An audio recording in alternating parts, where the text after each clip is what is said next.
सांग माने आपण माने बहुत थर ट्रेन ने यात्रा करिथिबे आउ यात्रा करिबा समय रे आपण माने ट्रेन भितरे आउ ट्रेन बाहरे एमिति बहुत किछि जिनिस देखिथिबे जेउ जिनिसर हेबार पछरे कारण आपण जानि नथिबे।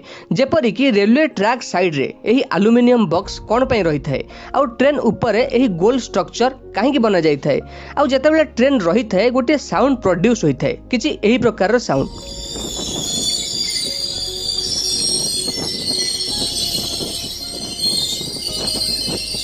यही साउंड कहीं प्रोड्यूस होता है तो यही प्रश्नर उत्तर एवं ट्रेन विषय रे किछि कमाल एवं स्पेशल फैक्ट जानिया पई यही वीडियो को शेष पर्यंत जरूर देखंतु। सांग माने ट्रेन विषय रे किछि स्पेशल फैक्ट्स जणैबा आगरु मु आपण माननकु ट्रेन विषय रे किछि बेसिक इन्फॉर्मेशन दे देबाकू चाहूची। सांग माने गोटे ट्रेन रे 24 टी कोच रही थाए आ गोटे कोच रो लंब पाखा पाखी 22 रु 24 मीटर पर्यंत होई थाए। सांग माने ए जो आपण स्क्रीन ऊपर देखुचंती याको कोच कहा जाय थाए आ गोटे कोच रे पाखा पाखी 72 सीट रही थाए। आपण माने भाबुथिबे मु एही बगी को कोच काहेकि कहूची। सांग माने ट्रेन नो एही कोच को जाहाको आमे बगी कहंती एहाको प्रकृत रे बगी कुहा जायनी असल रे एहाको कोच बा कार कुहा जाय। आउ ट्रेन तले ए जो पार्ट होई थाए याको बगी कुहा जाय। आउ एही बगी किछि एही प्रकार देखा जाय थाए। एही बगी ऊपरे पूरा कोच को रखा जाय थाए आ गोटे कोच रे दुईटी बगी लगा जाय थाए आ गोटे बगी रे दुईटी एक्सेल रही थाए। आउ सांग माने आपण जाकू स्क्रीन ऊपर देखुचंती याकू एक्सेल कुहा जाय थाए आ गोटे एक्सेल रे दुईटी चक्का लगा जाय थाए।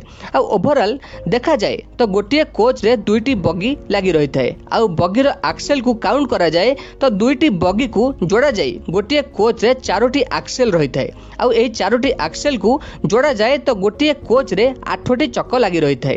तो चलंतु सांग माने वीडियो को स्टार्ट करिबा एवं जानिबा ट्रेन विषय रे किछि स्पेशल अननोन आ यूनिक फैक्ट्स।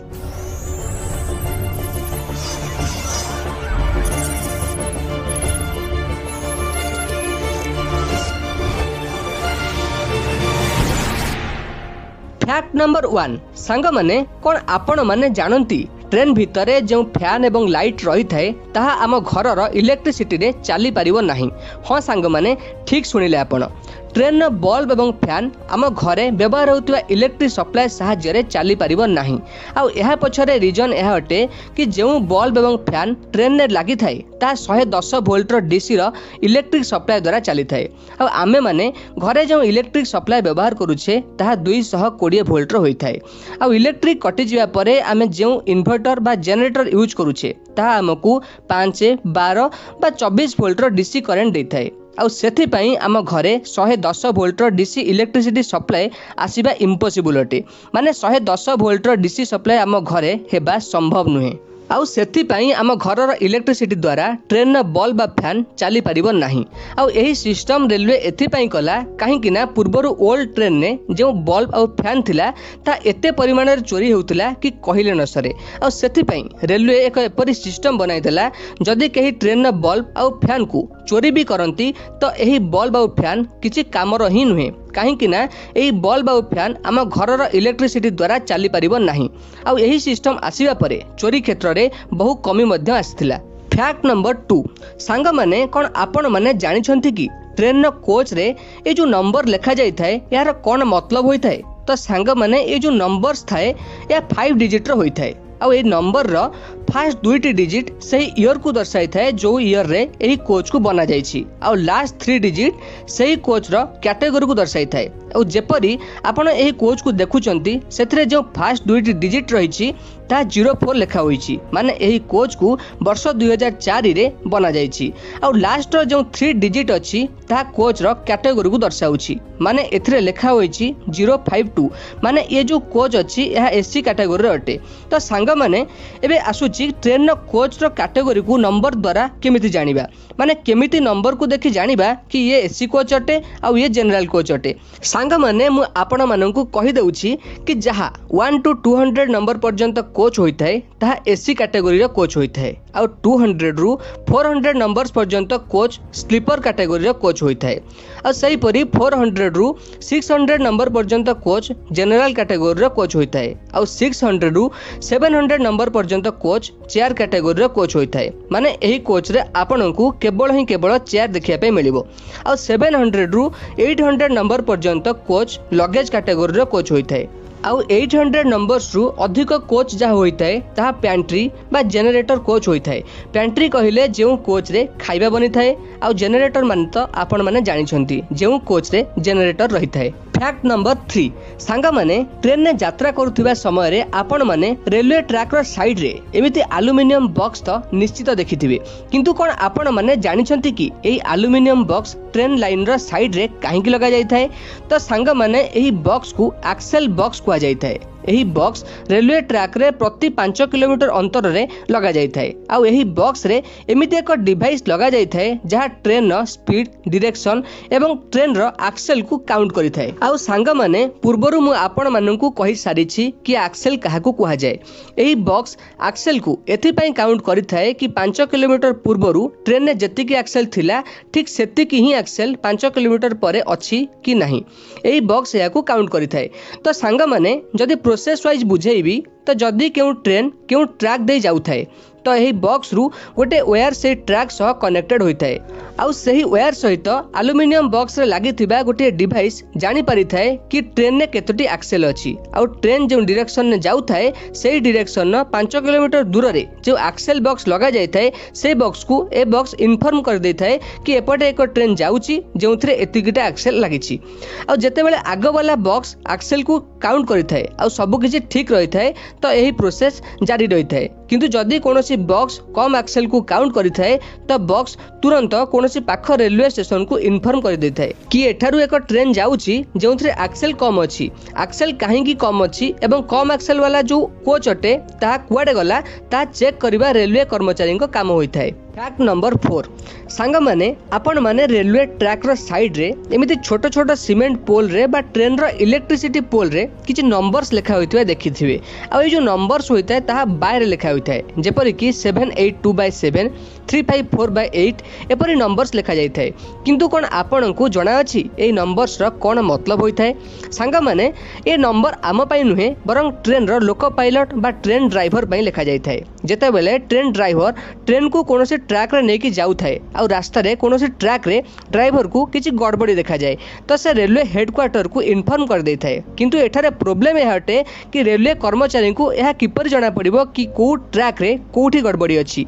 आ एही प्रॉब्लम रो सॉल्यूशन पई ए नंबर्स रही थाए। आ कोनोसी ट्रैक रे प्रॉब्लम देखिले ट्रेन रो लोको पायलट ए नंबर्स को जणाई इन्फॉर्म कर दे थाए कि एही नंबर्स पोल रो पाखो ट्रैक रे गड़बड़ी अछि। फैक्ट नंबर 5 सांग माने आपण माने ट्रेन ऊपर एपरी गोलेई स्ट्रक्चर रो ढांकुनी देखिथिबे। आ ए जो स्ट्रक्चर ट्रेन भितरु एमिते जाली जाली टाइप रो देखा जाय थाए। आ ए जाली स्ट्रक्चर को रूफ वेंटिलेटर कुहा जाय थाए। आ एही वेंटिलेटर ट्रेन भितरे सृष्टि होतिबा गरम हवा को बाहर करिबारे काम करिथाए। काहेकि ना जेते बेले ट्रेन चालू थाए ता भितरे बहुत भीड़ होई थाए। आउ अधिक भीड़ कारण ट्रेन कोच भितरे बहुत अधिक गरम हवा सृष्टि होता है। आउ ट्रेन कोच रे अधिक गरम हवा भरी गले ता डिसबैलेंस भी होई पारे। आउ सेति पई ट्रेन ने रूफ वेंटिलेटर लगा जाय थाए। आ गरम हवा ए वेंटिलेटर द्वारा बाहर को चली जाय थाए जोंथिरे कोच रो डिसबैलेंस हेबार पॉसिबिलिटी कम हो जाय थाए। फैक्ट नंबर 6 सांगा माने आपण ट्रेन रो लास्ट कोच रे एही एक्स रो सिंबल तो निश्चित देखिथिबे। कोन आपण माने केबे भाबिचंती कि एही एक्स रो सिंबल काहेकि थाए? सांग माने एही एक्स रो सिंबल सबुठारु लास्ट डबार सिंबल होता है। माने एही सिंबल केवल ट्रेन रो शेष कोच रे ही रही थाए। आ जेते बेले ट्रेन के स्टेशन को अतिक्रम करि थाए सेठारे थिबा कर्मचारी एही एक्स रो सिंबल को चेक करि थांती। जदि एही एक्स रो सिंबल थाए तो से बुझी जाई थांती कि ट्रेन टी ठीक ठाक अछि। माने ट्रेन तार यात्रा आरंभ करिबा समय रु जेतिकी कोच सहित यात्रा आरंभ करिथिला सेतिकी कोच एबे जाय मध्ये ट्रेन ने जोड़ी होई रहिछि। आ जदि ट्रेन रो लास्ट कोच रे एक्स रो सिंबल न थाए तो कर्मचारी बुझी जाई थांती कि किछि कोच मिसिंग अछि बा दुर्घटनाग्रस्त होईछि। आ सेते बेले सही ट्रेन जो ट्रैक दे आसी थाए सही ट्रैक रो सबु ट्रेन को रोका जाई सही ट्रेन रो मिसिंग कोच को खोजा जाई थाए। आउ एही एक्स रो सिंबल तळकु एक रेड लाइट ब्लिंक करथाय जहाँ राति समय शेष कोच को दर्शाई थाए कहीं ना राति समय हुए तो एही एक्स रो सिंबल दृश्यमान होई न पारे। एही ब्लिंक करुवा रेड लाइट को देखी यह जना पड़ी थाए कि यह ट्रेन रो लास्ट कोच अटे। फैक्ट नंबर 7 सांग माने आपण माने कार रे बस रे एवं ट्रेन रे एही तीनोटी रे यात्रा निश्चित करिथिबे किंतु सांग माने आपण नोटिस करिथिबे जदि आपण गोटे कार रे बा गोटे बस रे बा गोटे ट्रेन रे यात्रा करिथिबे तो आपण को सबुठारु अधिक निद गोटे ट्रेन यात्रा समय रे ही आसी थाए किंतु कोन आपण को जणा अछि यह पछरे मध्ये गोटे साइंटिफिक रीजन अछि कि हमकु ट्रेन ने अधिक निद काहे कि आसी थाए।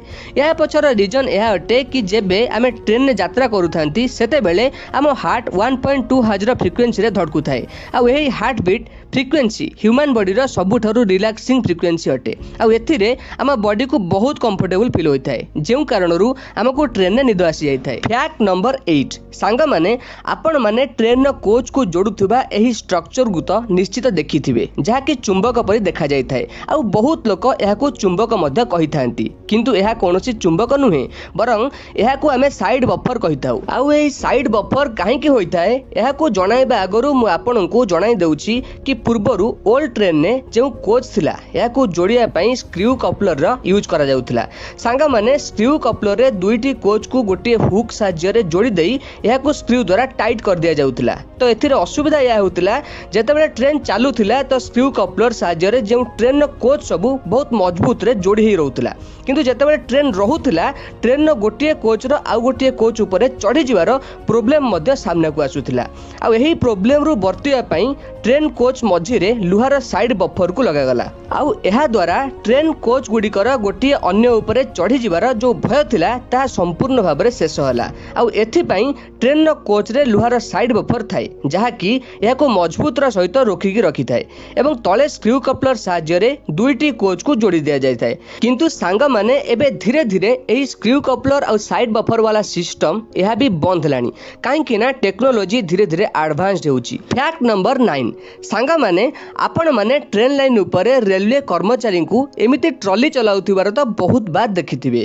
किंतु कोन आपण माने जानि छंती कि एही ट्रॉली साहाय्य रे कोन वर्क होई थाए तो सांग माने एही ट्रॉली रे एक अल्ट्रासोनिक नामक मशीन लगा जाय थाए आउ एथिरे ट्रेन लाइन ने थिबा गड़बड़ी रो जांच करा जाय थाए एही ऑब्जेक्ट ट्रेन लाइन ने साउंड वेव्स पठाई थाए आउ जेते बेले साउंड वेव्स 100% रिटर्न न आसी थाए तो एही ऑब्जेक्ट द्वारा जणा पड़ी जाय थाए कि एठारे ट्रेन लाइन ने किछि गड़बड़ी अछि जेउटी रेलवे कर्मचारी एही लाइन नो जांच करंती एवं एहा को ठीक करि थांती। फैक्ट नंबर 10 सांग माने जेते बेले ट्रेन रही थाए तो आपण माने लक्ष्य करिथिबे ट्रेन नु गोटे साउंड प्रोड्यूस होई थाए किछि एही प्रकार रो साउंड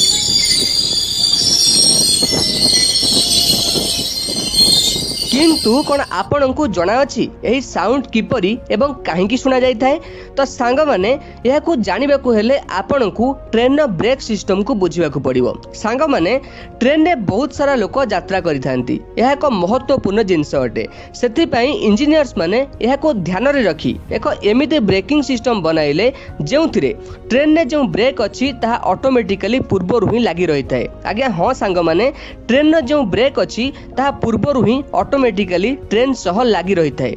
आमे माने बाइक बा कार रे ब्रेक को लगाई थांती बा दबाई थांती किंतु ट्रेन न चक्कर पूर्वरु ही ब्रेक लागि रही थाए आ जेते बेले ट्रेन को चला जाई थाए सेते बेले ट्रेन न ड्राइवर ट्रेन ने थिबा कंप्रेसर द्वारा एही पाइप साहाय्य रे ट्रेन न ब्रेक शू रे हवा द्वारा प्रेशर भरी थांती जेउथि पई ट्रेन न चक्कर ब्रेक सूच 5 मिलीमीटर पछकू चली जाई थाए जेउथि पई ट्रेन चलिबाकू लागि थाए आ जत्ते बेले ट्रेन को रोकिबाकू होई थाए सेते बेले ट्रेन नो ड्राइवर ब्रेक शुरू हवार प्रेशर को बाहर कर दै थांती आ सेते पई ट्रेन टी रही जाई थाए आ एही प्रेशर बाहरिबार साउंड आपन को सुना जाई थाए जहा कि किछि एही प्रकार रो होई थाए।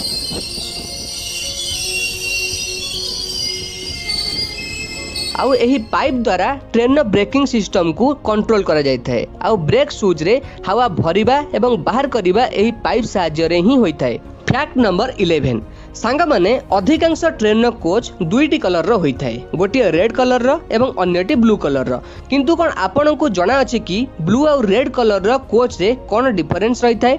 सांग माने मु आपन को जणाई देबा को चाहूची ये जो ब्लू कलर रो कोच होई थाए या को आईसीएफ कोच कुआ जाय थाए। आ आईसीएफ रो फुल फॉर्म हेउची इंटीग्रल कोच फैक्ट्री एवं जो रेड कलर रो कोच होई थाए या को एलएचबी कुआ जाय थाए। आ एलएचबी रो फुल फॉर्म हेउची लिंक होप एंड बुश।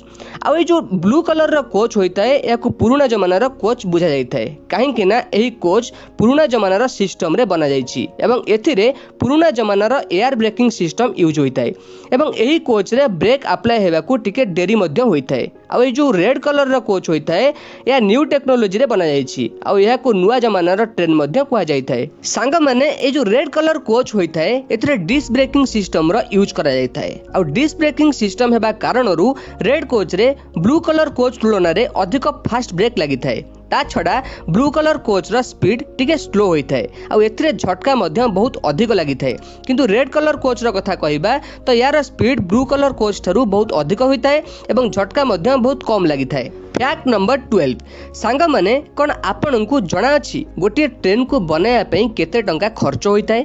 तो सांग माने गोटे संपूर्ण ट्रेन को बनाया पई पाखा पाखी 100 कोटी टंका खर्च होई थाए। आ जदी रेलवे ट्रैक रा कथा कहिबा तो सांग माने गोटे किलोमीटर रेलवे ट्रैक को बिछाया पई 20 कोटी टंका खर्च होई थाए। आ जदी से गोटे किलोमीटर रास्ता रे ब्रिज बा पहाड़ आसी जाए तो एही खर्च आउरी मध्य बढ़ी जाई पारे। सांग माने ट्रेन को नै एही फैक्ट्स मध्यरु आपन को केउ फैक्ट्स टी अधिक भलो लागिला कमेंट माध्यम रे जणाइबे।